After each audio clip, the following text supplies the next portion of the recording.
PNP CIDG ipinasubpina ang ilang coach ng Ateneo de Manila University, mga players at humirit ng lookout order laban sa mga binansagang persons of interest. Edniel Parosa sa detalye. Edniel. Lakay, humirit ng Immigration Lookout Bulletin Order o ILBO itong PNP Criminal Investigation and Detection Group laban sa ilang persons of interest kaugnay ng pagkasawi ng Ateneo basketball players na sina Rene Bartibornia at Tibayin Adili.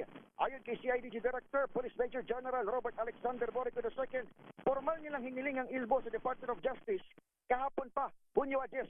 Kasama sa hinirito ng lookout bulletin ay ilang coaching staff members na kinibibilangan ng isang foreign national.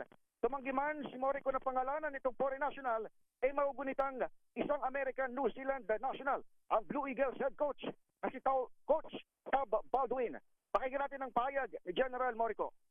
We requested one from the Department of Justice to prevent certain persons of interest from leaving the country. One of them is a foreign national, that's why. Coach.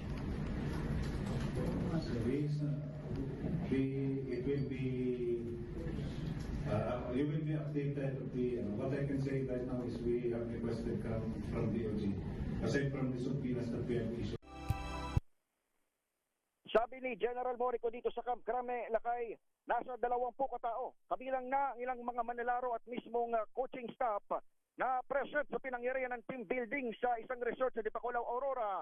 Ang kanilang ipinasabpina o ipinatawag at inaasahang harap dito sa araw ng Lunes, Hunyo 15.